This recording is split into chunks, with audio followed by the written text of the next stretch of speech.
The Constitution says all citizens are equal. If all citizens are equal, then why reservation is allowed according to Indian Constitution? India में reservation क्यों दिया जाता है जब सभी citizen जो है वो इक्वल हैं? एंड अनटचेबिलिटी जो है उसको क्रिमिनलाइज क्यों किया गया है? और titles like Raj Bahadur sir, ये सब क्यों जो है वो एबलिश किया गया है? सो इन सवालों के अगर हमें जवाब जानने हैं तो हमें article number 16, article number 17 and article number 18 of Indian constitution जो है उसे समझना बहुत जरूरी हो जाता है, क्योंकि ये सवाल उठ जाता है कि अगर सभी लोग इक्वल हैं तो हमें स्पेशल प्रोविजंस क्यों प्रोवाइड करने होते हैं? कॉन्स्टिट्यूशन के द्वारा स्पेशल प्रोविजन जो है वो क्यों लाया गया है? तो चलिए समझते हैं इन चीजों को in detail. Hello everyone, welcome back. Welcome to part 46 of our Indian Polity lecture series and part 5 of Fundamental Rights. So these are the topics which we are going to cover in this video. We will be talking about Article 16 और Article 16 को बहुत ही detail में हम देखने वाले हैं. Article 17 को भी हम डिटेल में देखेंगे. Then हम बात करेंगे protection of civil rights act 1955 में जो आया है. एक्चुअली इसका नाम पहले कुछ और था, वो भी हम जानेंगे इस वीडियो में. Then we will be talking about schedule caste and schedule tribes prevention of atrocities act 1989. और उसके बाद फिर हम आर्टिकल नंबर 18 जो कि बात करता है एबोलिशन ऑफ टाइटल्स का, उसको भी समझेंगे. सो आर्टिकल नंबर 16 बात करता है about equality of opportunity in public employment. यानी जब भी पब्लिक एम्प्लॉयमेंट की नोटिफिकेशन आएगी तो हर किसी को इक्वलिटी मिलेगी, इक्वलिटी ऑफ अपॉर्चुनिटी मिलेगी. यानी जो भी लोग एलिजिबिलिटी क्राइटेरिया को फुलफिल करेंगे उनको बराबर की अपॉर्चुनिटी दी जाएगी. ये इंश्योर किया जाता है आर्टिकल नंबर 16 के तहत. सो आर्टिकल नंबर 16 का क्लॉज 1 क्या कहता है? आर्टिकल नंबर 16 का क्लॉज 1 कहता है that there shall be equality of opportunity for all citizens in matters relating to employment or appointment to any office under the state. यहां पे जो सबसे इंपॉर्टेंट बात हमें समझनी है वो है मैटर्स रिलेटिंग टू एम्प्लॉयमेंट. इसका क्या मतलब है? एंड दूसरी चीज हमें यहाँ पे समझना है कि यहाँ पे सिटीजन्स वर्ड यूज किया गया है. इसका मतलब क्या हो गया कि आर्टिकल नंबर 16 जो है वो सिर्फ और सिर्फ सिटीजन्स के लिए है. एलियन सिटीजन्स इसे क्लेम नहीं कर सकते हैं. ठीक है. सो मैटर्स रिलेटिंग टू एम्प्लॉयमेंट का मतलब क्या है? इसका मतलब है that fairness must exist at every stage of A government job. यानी गवर्नमेंट जॉब का जब नोटिफिकेशन आएगा वहां से लेके लास्ट प्रोसेस जब होगा और इसके दौरान जो भी चीजें होंगी regarding selection procedure, regarding promotion, regarding retirement benefits, वो सारी चीजों का ध्यान जो है रखा जाएगा और हर स्टेज पे फेयरनेस जो है वो मेंटेन करके रखा जाएगा. ये इंश्योर किया जाता है आर्टिकल नंबर 16 के क्लॉज 1 के द्वारा. सो पहला स्टेज क्या है बिफोर गेटिंग द जॉब? इसमें बात की जाती है that advertisement, eligibility criteria, exam, interview सब जो हैं वो फेयर रहेंगे एंड गवर्नमेंट जो है वो डिस्क्रिमिनेट नहीं कर सकती है सिटीजन्स के बीच में. अगर कोई भी एलिजिबिलिटी क्राइटेरिया फुलफिल करेगा तो उसके बाद वो अप्लाई कर सकता है उस पर्टिकुलर जॉब के लिए और उसके साथ कोई भेदभाव नहीं किया जाएगा. सेकेंड स्टेज कौन सा है? So after getting the job में अगर सिलेक्शन हो जाता है तो इक्वलिटी जो है वो मेंटेन करके रखी जाएगी regarding promotion, salary, seniority and service benefit. ऐसा नहीं होगा कि ये पर्टिकुलर पर्सन किसी पर्टिकुलर कास्ट को या रिलीजन को बिलोंग करता है, उसके लिए प्रमोशन का क्राइटेरिया जो है वो अलग रखा जाएगा, उसकी सैलरी अलग रखी जाएगी या फिर उसको सर्विस बेनिफिट जो है वो अलग दिए जाएंगे. ऐसा बिल्कुल भी नहीं होगा. यहाँ पे इक्वलिटी जो है वो मेंटेन करके रखी जाएगी during the service time also. And you can not be denied promotion just because of discrimination. Discrimination करके आपको प्रमोशन से डिनाई जो है वो नहीं किया जा सकता है. अगर डिस्क्रिमिनेशन होगा भी तो वो रीजनेबल डिस्क्रिमिनेशन होना चाहिए. Then third part, while living the job. यानी किसी ने जॉब ज्वाइन किया, उसने सर्विस प्रोवाइड किया, उसके बाद जब वो रिटायर होगा या उसे जब रिमूव किया जाएगा, टर्मिनेट किया जाएगा, तो उस समय भी फेयर एंड इक्वल रूल्स जो हैं वो सभी के लिए एप्लीकेबल होंगे. डिस्क्रिमिनेशन जो है वो नहीं किया जाएगा. सो देन आता है आर्टिकल नंबर 16 का क्लॉज 2. आर्टिकल नंबर 16 का क्लॉज 2 कहता है that no citizen shall on grounds only of religion, race, caste, sex, descent, place of birth, and resident be ineligible or discriminated against in respect of any employment or office under the state। यानी state के दायरे में जो भी चीज़ें आती है वहाँ पे अगर पब्लिक एम्प्लॉयमेंट का नोटिस निकलता है तो सिर्फ धर्म, जाति, caste, sex, descent place of birth and resident के बेसिस पे किसी को डिस्क्रिमिनेट नहीं किया जा सकता है, किसी को इनएलिजिबल घोषित नहीं किया जा सकता है। ठीक है, ये बात आपको याद रखनी है। यहाँ पे 7 ग्राउंड्स जो हैं वो मेंशन किए गए हैं एंड आर्टिकल नंबर 15 के अंदर हमने देखा था कि 5 ग्राउंड्स जो हैं वो मेंशन किए गए हैं। तो ये चीज़ें जो है वो आपको क्लियर रखनी होगी। देन आर्टिकल नंबर 16 का क्लॉज 3, आर्टिकल नंबर 16 का क्लॉज 3 कहता है nothing in this article shall prevent parliament from making any law prescribing in regards to class or classes of employment or appointment to an office under the government of or any local or other authority within a state or union territory any requirement as to residence within that state or union territory prior to such employment or appointment। So article number 16 के clause 3 में कहा गया है कि residence जो है उसको basis बना के डिस्क्रिमिनेशन तब तक नहीं किया जा सकता है जब तक पार्लियामेंट पर्टिकुलर लॉ लाकर वहां पे इस चीज को अलाउ नहीं करती है। ठीक है, और आपको याद रखना होगा कि रेजिडेंस को एक एलिजिबिलिटी क्राइटेरिया बनाया जा सकता है बट ये किसी स्टेट गवर्नमेंट के द्वारा नहीं किया जा सकता है, ये पार्लियामेंट के द्वारा किया जा सकता है। सो यहाँ पे दो चीज जो है वो बहुत ज़्यादा इंपॉर्टेंट हो जाती है जो हमें याद रखना है, जो हमें समझना है। पहला क्या है कि power belongs only to parliament not to state legislature, यानी रेजिडेंस को एक एलिजिबिलिटी क्राइटेरिया जो है तभी कंसिडर किया जाएगा जब पार्लियामेंट इसके रिस्पेक्ट में लॉ बनाएगी। ठीक है, कोई पब्लिक एम्प्लॉयमेंट का नोटिस निकला, किसी स्टेट गवर्नमेंट के द्वारा वो नोटिस निकाला गया और वहाँ पे अगर रेजिडेंस को एक एलिजिबिलिटी क्राइटेरिया रखना है, उसके बेसिस पे अगर डिस्क्रिमिनेशन करना है तो वो लॉ पार्लियामेंट बनाएगी। ओके, देन सेकेंड, ये जो प्रोविजन है ये ऑटोमेटिकली इम्पोज नहीं करेगा रेजिडेंस को एज रिक्वायरमेंट। पार्लियामेंट जब लॉ पास करेगी तभी रेजिडेंस को ऑटोमेटिकली इम्पोज किया जा सकता है, अदरवाइज ये इम्पोज नहीं हो सकता है as discrimination between people who are applying for any particular government service और गवर्नमेंट जॉब। ओके, सो इसके रिस्पेक्ट में पार्लियामेंट ने एक लॉ इनेक्ट किया जिसे public employment requirement as to residence act 1957 जो है वो पास किया गया और ये एक्ट जो है 1974 में एक्सपायर हो जाता है। इसलिए आज के टाइम पे अगर हम देखें तो किसी भी स्टेट के गवर्नमेंट के द्वारा रेजिडेंस जो है वो एक पर्टिकुलर एलिजिबिलिटी क्राइटेरिया के रूप में यूज नहीं किया जा सकता है for discrimination across India. Okay, then one important exception आपको याद रखना है कि under article 371D of Indian constitution ये चीज़ सिर्फ आंध्रा और तेलंगाना में हो सकती है, यानी आंध्रा गवर्नमेंट, तेलंगाना गवर्नमेंट अगर कोई पब्लिक एम्प्लॉयमेंट का नोटिस निकालती है तो वो रेजिडेंस को एक एलिजिबिलिटी क्राइटेरिया बना सकती है एंड रेजिडेंस के बेसिस पे डिस्क्रिमिनेशन जो है वो किया जा सकता है, अदरवाइज और किसी स्टेट पे ये चीज़ जो है वो नहीं हो सकती है। सो आर्टिकल नंबर 16 का क्लॉज 4, आर्टिकल नंबर 16 का क्लॉज 4 कहता है that nothing in this article shall prevent the state from making any provision for the reservation of appointments or posts in favor of any backward class of citizens which in the opinion of state is not adequately represented in the services under the state। इसका मतलब ये है कि article number 16 में अभी तक जो भी बातें की गई है कि सबको इक्वल अपॉर्चुनिटी मिलेगा विद रिस्पेक्ट टू एम्प्लॉयमेंट, उसको नज़रअंदाज अगर हम करें और स्टेट को अगर लगता है कि किसी बैकवर्ड क्लास को सही रिप्रेजेंटेशन नहीं मिला है किसी सर्विस में तो वहां पे रिजर्वेशन जो है वो प्रोवाइड किया जा सकता है बैकवर्ड क्लासेस को। ठीक है, सो ये पावर जो है वो स्टेट्स को मिल जाते हैं अंडर आर्टिकल 16 क्लॉज 4। बट ऐसा नहीं होगा कि रैंडम रैकलेस तरीके से किसी भी कम्युनिटी को उठा के रिजर्वेशन जो है वो प्रोवाइड कर दिया जाएगा। अगर रिजर्वेशन प्रोवाइड करना है तो उसके लिए एक पर्टिकुलर प्रोसीजर है, वो प्रोसीजर फॉलो किया जाएगा और उस प्रोसीजर के हिसाब से 3 क्राइटेरिया अगर फुलफिल होंगे तो ही बैकवर्ड क्लास को रिजर्वेशन दिया जाएगा इन पर्टिकुलर सर्विसेज, अदरवाइज नहीं दिया जाएगा। ठीक है, तो वो कौन कौन से क्राइटेरिया हैं जो फुलफिल करने होंगे? तो पहला है the group must be backward. जिस ग्रुप को रिजर्वेशन देने की बात हो रही है वो बैकवर्ड क्लास में फॉल होना चाहिए और बैकवर्ड क्लास में फॉल होना चाहिए मतलब सोशली वो बैकवर्ड होना चाहिए सोसाइटी में।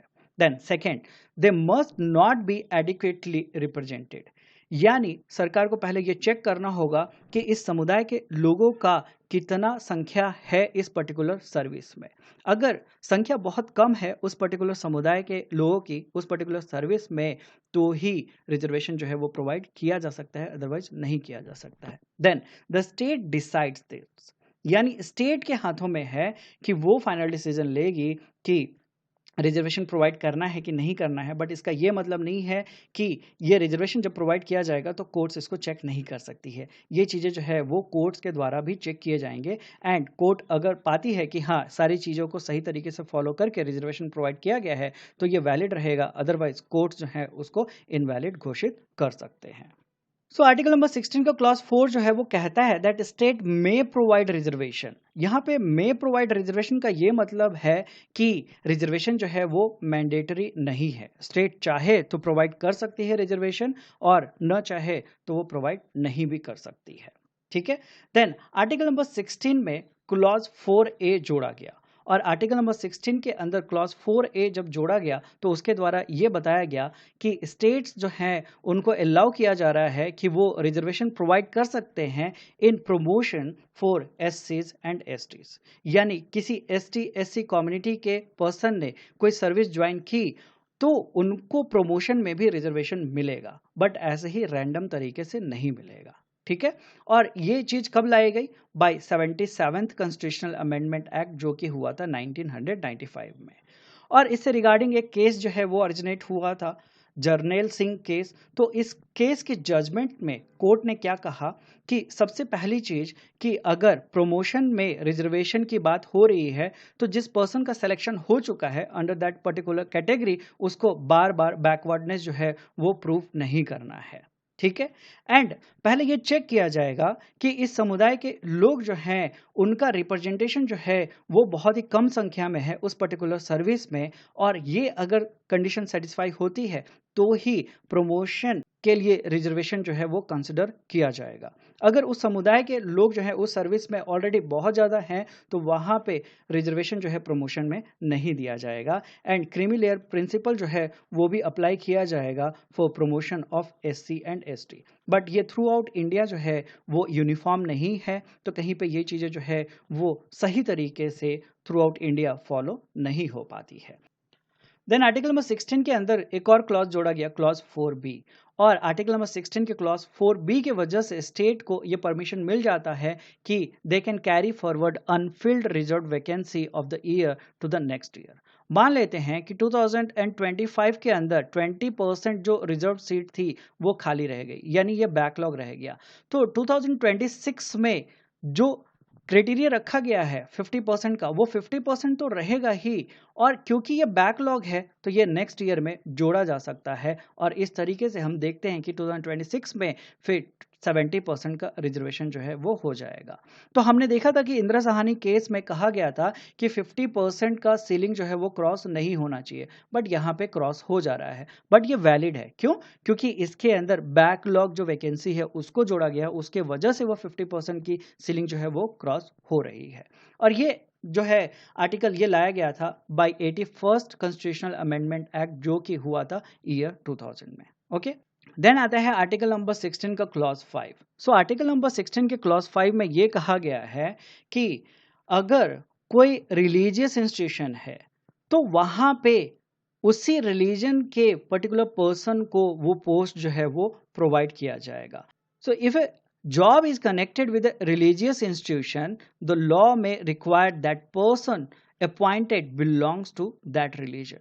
यानी कोई हिंदू इंस्टीट्यूशन है, कोई मंदिर है, वहां पे किसी पुजारी के पोस्ट को फुलफिल करना है तो वही कर सकता है जो उस पर्टिकुलर रिलीजन को बिलोंग करता है। ठीक है, उसी प्रकार से किसी मस्जिद में एक वैकेंसी है और उस वैकेंसी को अगर फुलफिल करना है तो जो मुस्लिम है और जो उस चीज़ का नॉलेज रखता है उसी को वो सीट जो है वो दी जाएगी। यहाँ पे कोई ये क्लेम नहीं कर सकता है कि नहीं ये डिस्क्रिमिनेशन है। एक्चुअली उस पोस्ट के लिए जो रिक्वायरमेंट है, जो रिचुअल्स हैं, जो प्रोसीजर्स फॉलो किए जाते हैं, वो सही मायने में उस पर्सन को पता होना चाहिए। इसीलिए रिलीजियस इंस्टीट्यूशन में हम देखते हैं कि अगर वो पर्टिकुलर पर्सन उस रिलीजन को बिलोंग करता है, उसी को वहाँ पे अपॉइंट किया जाएगा, किसी और रिलीजन के पर्सन को अपॉइंट नहीं किया जाएगा। तो ये बात कही गई है आर्टिकल नंबर 16 के क्लॉज 5 के अंदर।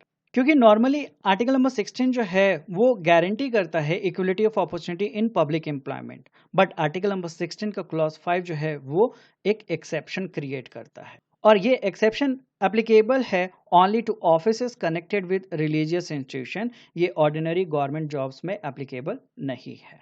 ओके, देन आर्टिकल नंबर 16 का क्लॉज 6। आर्टिकल नंबर 16 का क्लॉज 6 जो है वो जोड़ा गया और कहा गया कि स्टेट जो है वो रिजर्वेशन प्रोवाइड कर सकती है in public employment for economically weaker section. यानी ईडब्ल्यूएस के रिजर्वेशन की बात की गई है कि ईडब्ल्यूएस को 10% रिजर्वेशन जो है वो दिया जाएगा और इसको एक्सेप्शन माना जाएगा। इसके ऊपर कोई फंडामेंटल राइट का क्लेम जो है नहीं कर सकता है कि राइट टू इक्वलिटी का हनन हो रहा है। ठीक है, एंड ये ईडब्ल्यूएस का कॉन्सेप्ट कब लाया गया? Bye 103rd constitutional amendment act, जो कि 2019 में किया गया है। ठीक है, एंड इस एक्ट के द्वारा ये इंश्योर किया गया कि जो जनरल कैटेगरी के लोग हैं वो अगर इकोनॉमिकली वीकर सेक्शन में फॉल हो रहे हैं तो उनके लिए रिजर्वेशन 10% का रखा जाएगा, और इस 10% में वही लोग अप्लाई कर सकते हैं जो लोग जनरल कैटेगरी में फॉल होते हैं एंड इकोनॉमिकली वो वीकर सेक्शन के अंडर कंसिडर हो रहे हैं। देन आता है आर्टिकल नंबर 17। 17 मतलब खतरा। क्यों? क्योंकि अगर आपने अनटचेबिलिटी को प्रैक्टिस किया तो आपको सजा हो सकती है। ठीक है, आर्टिकल नंबर 17 बात करता है about abolition of untouchability, and untouchability जो है इसे एबलिश कर दिया गया है अकॉर्डिंग टू कॉन्स्टिट्यूशन, और इसका प्रैक्टिस किसी भी फॉर्म में करना पूरी तरीके से मना है अकॉर्डिंग टू कॉन्स्टिट्यूशन। अगर कोई भी अनटचेबिलिटी को प्रैक्टिस में लाता है तो अकॉर्डिंग टू लॉ उसको सजा जो है वो सुनाई जाएगी। आर्टिकल नंबर 17 जो है वो अनटचेबिलिटी को एबलिश करता है, साथ ही साथ कोई किसी भी प्रकार का अनटचेबिलिटी जो है वो किसी भी रूप में प्रैक्टिस में न लाए, इस चीज को पूरी तरीके से मना करता है। एंड आर्टिकल नंबर 17 जो है वो बात करता है about enforcement of disability punishable, यानी किसी ने अगर अनटचेबिलिटी को प्रैक्टिस किया तो अकॉर्डिंग टू लॉ उसको पनिश किया जाएगा, ये एक जुर्म जो है वो माना जाएगा। सो मीनिंग ऑफ अनटचेबिलिटी क्या है? क्योंकि अनटचेबिलिटी वर्ड जब तक डिफाइन नहीं होगा तब तक पता कैसे चलेगा कि अनटचेबिलिटी प्रैक्टिस हुई कि नहीं हुई? तो एक्चुअली अपने इंडियन कॉन्स्टिट्यूशन में या किसी भी लॉ में अनटचेबिलिटी वर्ड को डिफाइन नहीं किया गया है, बट मैसूर हाई कोर्ट ने कहा है कि अनटचेबिलिटी का मतलब यह वह प्रथा है जो इतिहास में विकसित हुई। यह उन सामाजिक प्रतिबंधों को दर्शाती है जो कुछ जातियों पे जन्म के आधार पर लगाए गए थे। मतलब किसी व्यक्ति को सिर्फ उसकी जाति के कारण छुआ नहीं जाता है, या फिर मंदिर में उसको प्रवेश नहीं दिया जाता है, या किसी पब्लिक प्लेस पे उसको एंटर करने से मना किया जाता है, तो ऐसी जो चीजें होंगी उसको अनटचेबिलिटी कंसिडर किया जाएगा। बट किसी को अगर सोशली बाइकॉट किया गया है तो उस केस में वो पर्सन जो है वो अनटचेबिलिटी के अंदर फंडामेंटल राइट का हनन का क्लेम नहीं कर सकता है। इसको एग्जाम्पल से समझते हैं। तो मान लेते हैं एक सोसाइटी में एक बंदा है जो बहुत ही बुरे काम करता है, वो ड्रिंक करता है और बहुत ही उल्टी सीधे हरकतें करता है। तो उसकी वजह से उसके सोसाइटी के जो लोग हैं उसने उस पर्सन को बाइकॉट कर दिया, उसके साथ कोई रिलेशन नहीं रखता है। तो ऐसा अगर बाइकॉट हुआ है किसी इंडिविजुअल का तो वो अनटचेबिलिटी कंसिडर नहीं किया जाएगा। ये भी मैसूर हाई कोर्ट ने क्लियर किया है। ठीक है, आर्टिकल नंबर 17 के बारे में आपको याद रखना है that it is enforceable against the state and private individuals, यानी प्राइवेट इंडिविजुअल भी अगर इसको प्रैक्टिस करता है तो भी फंडामेंटल राइट का हनन माना जाएगा। स्टेट अगर इस चीज को प्रैक्टिस करता है तो भी फंडामेंटल राइट का हनन किया जाएगा। Then untouchability offence act of 1955 लाया गया और इसका नाम बदल के किया गया प्रोटेक्शन ऑफ सिविल राइट्स, और ये नाम कब चेंज किया गया? 1976 में। So untouchability offences act of 1955 या फिर protection of civil rights act of 1955, उसमें क्या कहा गया है? तो उसमें कहा गया है that practice of untouchability as a criminal offence, यानी कोई अगर छुआछूत को प्रैक्टिस में लाता है तो वो क्रिमिनल ऑफेंस के रूप में कंसिडर किया जाएगा। और कोई भी ऐसा पर्सन जो प्रैक्टिस में लाता है अनटचबिलिटी को, उसके अगेंस्ट में लीगल एक्शन जो है लिया जाएगा और कानून के हिसाब से उसको पनिशमेंट दिया जाएगा।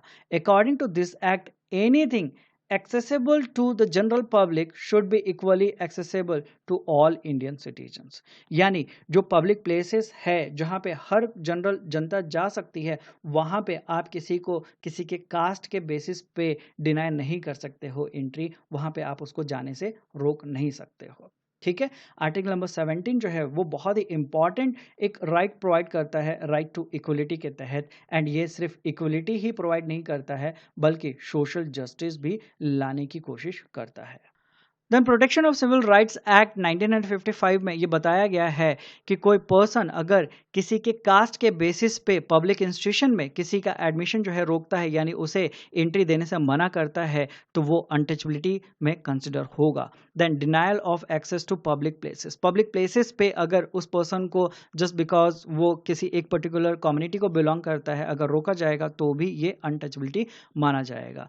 किसी को कास्ट के बेसिस पे अगर पूजा करने से रोका जाता है, मंदिर में एंट्री देने से मना किया जाता है, तो भी ये अनटचबिलिटी कंसिडर किया जाएगा। कोई एससी कम्युनिटी का मेंबर है, उसको अगर कोई ऐसे वर्ड्स यूज करके इंसल्ट करता है जिससे उसको ठेस पहुंचती है, तो भी ये अनटचबिलिटी कंसिडर किया जाएगा।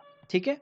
देन इन जनरल कोई अनटचबिलिटी को प्रैक्टिस करता है या फिर अनटचबिलिटी के बारे में वो बढ़ा चढ़ा के बात करता है कि नहीं ये चीज़ सही है, ये चीज़ होनी ही चाहिए, ऐसा सदियों से चलता आ रहा है, इन चीज़ों को कह के वो अपनी बात को प्रूफ करके अनटचबिलिटी को अगर वो बढ़ावा देगा तो भी ये अनटचबिलिटी के अंडर में कंसिडर होगा। अंडर आर्टिकल 17 उस इंसान को सजा जो है वो दी जाएगी। और कोई भी ऐसे एक्शंस अगर लेता है जिसकी वजह से ये नज़र आता है कि वो अनटचबिलिटी को प्रैक्टिस में ला रहा है और इसको प्रोत्साहित कर रहा है, तो ऐसे इंसान को 1 से 2 साल की सज़ा जो है वो दी जा सकती है। और कोई पर्सन अगर इलेक्शन में पार्टिसिपेट कर रहा है और उस दौरान उसने कोई ऐसी एक्शन या ऐसी बातें की तो उसको इलेक्शन से डिस्क्वालीफाई भी किया जा सकता है। और एक इम्पॉर्टेंट चीज़ आपको याद रखनी है कि किसी के ऊपर भी ये केस अगर लगता है कि हाँ इसने अनटचबिलिटी को प्रैक्टिस में लाया है, तो जैसे ही केस ओरिजिनेट होगा तो कोर्ट जो है ये मानेगी कि इस पर्सन ने बहुत ही बड़ा ऑफेंस किया है और उसने अनटचबिलिटी को प्रैक्टिस में लाया है, और उसको प्रूफ करना होगा कि उसकी मंशा क्या थी, उसने किस रिस्पेक्ट में क्या चीज़ की। अगर उसके जस्टिफिकेशन से कोर्ट जो है वो संतुष्ट हो जाती है तो उस पर्सन को रिलीफ मिल सकता है, अदरवाइज उसको कानून के हिसाब से सजा जो है वो सुनाई जाएगी जो कि रखी गई है regarding practice of untouchability. Okay. Then फिर scheduled caste and scheduled tribes prevention of atrocities act 1989 लाया गया, और इसके तहत स्पेशल कोर्ट्स जो है वो स्टैब्लिश किए गए हैं कि कोई भी अगर अनटचबिलिटी को प्रैक्टिस में लाता है और उसके ऊपर केस अगर होता है तो उन केसेस को स्पेशल कोर्ट्स में डील किया जाएगा, और उन केसेस को scheduled caste and scheduled tribe prevention of atrocities act 1989 के हिसाब से कंसिडर किया जाएगा, डील किया जाएगा। Then section 18 of this act, कौन सा act? Scheduled caste and scheduled tribe prevention of atrocities act 1989। इसके तहत किसी के अगेंस्ट अगर कंप्लेन हुआ है कि उसने अनटचबिलिटी को प्रैक्टिस में लाया है तो ये नॉन बेलेबल ऑफेंस माना जाएगा, यानी ये बहुत ही बड़ा क्राइम माना जाएगा। नॉन बेलेबल ऑफेंस क्या होता है? तो जब बेल जो है कोर्ट के द्वारा डिसाइड किया जाएगा तो हम कहते हैं कि ये नॉन बेलेबल ऑफेंस है। और बेलेबल ऑफेंस क्या होता है? तो जब पुलिस जो है वो किसी को कस्टडी में लेती है और पुलिस जो है वो अपने डिस्क्रिशनरी पावर के हिसाब से बेल दे देती है उस पर्सन को, तो उसको बेलेबल ऑफेंस कहते हैं। तो जैसे कोई छोटा मोटा किसी ने किसी को हार्म पहुंचाया, चोट पहुंचाया, या फिर वो पब्लिक एरिया में कुछ प्रॉब्लम क्रिएट करने की कोशिश कर रहा था और वो छोटा मोटा जुर्म है, तो वैसे केस में वो बेलेबल ऑफेंस हो जाता है। But in case of murder, rape, dowry death, then practice of untouchability, ये एक नॉन बेलेबल ऑफेंस हो जाता है, जो कि अपने आप में एक बहुत बड़ी चीज़ है, क्योंकि इसके लिए आपको वकील को अप्रोच करना होगा, कोर्ट में सुनवाई होगी, उसके बाद जो जज हैं वो डिसाइड करेंगे कि बेल मिलना चाहिए इस पर्सन को कि नहीं मिलना चाहिए। ये प्रोटेक्शन जो दिया गया है ये बहुत ही अच्छी बात है, बट इस चीज़ का बहुत बार गलत तरीके से इस्तेमाल भी किया गया है उन लोगों के द्वारा जो इस कम्युनिटी में बिलोंग करते हैं। ठीक है, सभी लोगों ने इसका गलत इस्तेमाल नहीं किया, बट कुछ कुछ जगहों पे इन चीज़ों के रिस्पेक्ट में गलत यूज जो है वो दिखते हैं। सो मेरे हिसाब से अगर कोई इन चीज़ों का गलत इस्तेमाल अगर करता है और कोर्ट में ये प्रूव हो जाता है कि इस एक्ट का गलत इस्तेमाल किया गया है उन लोगों के द्वारा जो इस कम्युनिटी में बिलोंग करते हैं, उनके ऊपर भी स्ट्रिक्ट एक्शन जो है वो लेना बहुत ज़रूरी हो जाता है, ताकि कोई गलत इस्तेमाल लॉ का, कानून का न कर सके। देन अब हम देखते हैं अबाउट आर्टिकल 18। आर्टिकल 18 बात करता है about abolition of titles. Article 18 जो है वो एम करता है कि सारी जनता के बीच में इक्वलिटी बना रहे और कोई स्पेशल टाइटल रख के अपने आप को दूसरों से अलग दर्शाने की कोशिश न करे। ठीक है, आर्टिफिशियल डिस्टिंक्शन एमंग सिटीजन्स जो है वो क्रिएट ना हो, इसलिए एबोलिशन ऑफ टाइटल का कॉन्सेप्ट रखा गया है under article 18 of Indian constitution, जो कि फंडामेंटल राइट के तहत है। देन आर्टिकल नंबर 18 का क्लॉज 1 क्या कहता है? आर्टिकल नंबर 18 का क्लॉज 1 कहता है that the state shall not confer any title except military और एकेडमिक डिस्टिंक्शन। मतलब क्या हो गया कि गवर्नमेंट जो है वो किसी को टाइटल नहीं दे सकती है, लाइक राय बहादुर, सर, महाराजा, जैसा कि हम देखते हैं कि पहले हुआ करता था। जब आप हिस्ट्री पढ़ेंगे तो मुगलों ने बहुत लोगों को टाइटल्स जो है वो दे के रखा था, एक स्पेशल रैंक भी दे के रखते थे, तो वो चीज़ें न हो। साथ ही साथ ब्रिटिशर्स जो थे वो भी अलग अलग टाइटल्स जो हैं यहाँ इंडियंस लोगों को देते थे, ताकि उनका फेवर उनको मिला रहे, और जिन लोगों को ये टाइटल मिलता था वो अपने आप को सुपीरियर मानते थे। तो ऐसी चीज़ें जो हैं वो इंडियन कॉन्स्टिट्यूशन जब से लागू किया गया है तब से इन चीज़ों को मना किया गया है कि कोई स्पेशल टाइटल जो है वो नहीं रख सकता। हाँ, किसी को नाम रखना है राय बहादुर रखो, किसी को अपना नाम रखना है सर रखो, बट इसको एज अ टाइटल तुम यूज करके नहीं चल सकते हो that call me sir so and so, call me Maharaja so and so. ठीक है, और इसके अंडर दो एक्सेप्शंस भी दिए गए हैं। कोई मिलिट्री में है, कोई एकेडमिक डिस्टिंक्शन होल्ड करता है, तो ऐसे लोग टाइटल जो हैं होल्ड कर सकते हैं। जैसे कि किसी ने एमबीबीएस किया तो वो अपने नाम के आगे डॉक्टर जो है लगा सकता है। कोई प्रोफेसर है तो वो अपने नाम के आगे प्रोफेसर यूज कर सकता है। कोई इंजीनियर है तो वो अपने नाम के आगे इंजीनियर यूज कर सकता है। उसी तरीके से मिलिट्री में जो अवार्ड्स दिए जाते हैं, जो रैंक है, उसको भी वो यूज कर सकते हैं। ठीक है, और ये चीज इसलिए रखी गई है क्योंकि कॉलोनियल एरा में जो ऑनररी टाइटल्स रखे जाते थे उनको प्रैक्टिस से हटाया जाए और सारी जनता जो है वो इक्वलिटी के साथ जी सके, कहीं पे भी आर्टिफिशियल डिस्टिंक्शन क्रिएट ना हो सिटीजन्स के बीच में, उस चीज़ को इंश्योर किया जा सके। ये इंश्योर किया जाता है आर्टिकल नंबर 18 क्लॉज 1 के द्वारा। ठीक है, देन अगर किसी को भारत रत्न, देन पद्मा अवार्ड्स ये सब दिए गए हैं तो उस केस में क्या होगा? तो सुप्रीम कोर्ट ने Balaji Raghavan versus union of India case 1996 में ये क्लियर किया कि भारत रत्न एंड पद्मा अवार्ड जो है वो वैलिड है। ऐसा नहीं है कि ये अलग से टाइटल दिया जा रहा है, इनको टाइटल जो है वो कंसिडर नहीं किया जाता है एंड टाइटल के रूप में इसको यूज नहीं किया जा सकता है। कोई भी इंसान जिसको ये भारत रत्न मिला हो या कोई भी पद्मा अवार्ड मिला हो, उसको टाइटल के रूप में वो यूज नहीं कर सकता है, अपने नाम में प्रीफिक्स या सफिक्स के रूप में यूज नहीं कर सकता है। जैसे कि अगर कोई श्री एक्स भारत रत्न अपने आप को कहलवाता है तो वो चीज वैलिड है। फॉर एग्जाम्पल श्री सचिन तेंदुलकर भारत रत्न, ये अगर कहा जा रहा है तो ये वैलिड है। पर अगर कोई भारत रत्न ही अपने नाम के आगे लगा देता है और इसको रेगुलर यूज करता है, हर जगह पे उसने इसको अपना पेटेंट नेम बना लिया है, तो ये अलाउड नहीं है according to constitution of India. ठीक है, देन आर्टिकल 18 का क्लॉज 2। आर्टिकल 18 का क्लॉज 2 कहता है that no citizen of India shall accept any title from any foreign state. यानी कोई इंडिया का सिटीजन है, उसको किसी दूसरे देश के द्वारा कोई टाइटल दिया जा रहा है, तो क्योंकि वो इंडिया का सिटीजन है इसीलिए अंडर आर्टिकल 18 क्लॉज 2 वो उस टाइटल को एक्सेप्ट नहीं कर सकता है। ठीक है, फॉर एग्जाम्पल अगर मान लेते हैं कि सचिन तेंदुलकर को सर की उपाधि या लॉर्ड की उपाधि दी गई, तो क्योंकि सचिन तेंदुलकर जो है वो इंडिया के सिटीजन है, इसलिए वो ये उपाधि जो है, ये टाइटल जो है वो एक्सेप्ट नहीं कर सकते हैं according to article 18 clause 2 of Indian constitution. ठीक है, then article 18 clause 3। Article 18 clause 3 क्या कहता है? That a foreigner holding office of profit under the Indian state cannot accept a title from a foreign state without president's consent।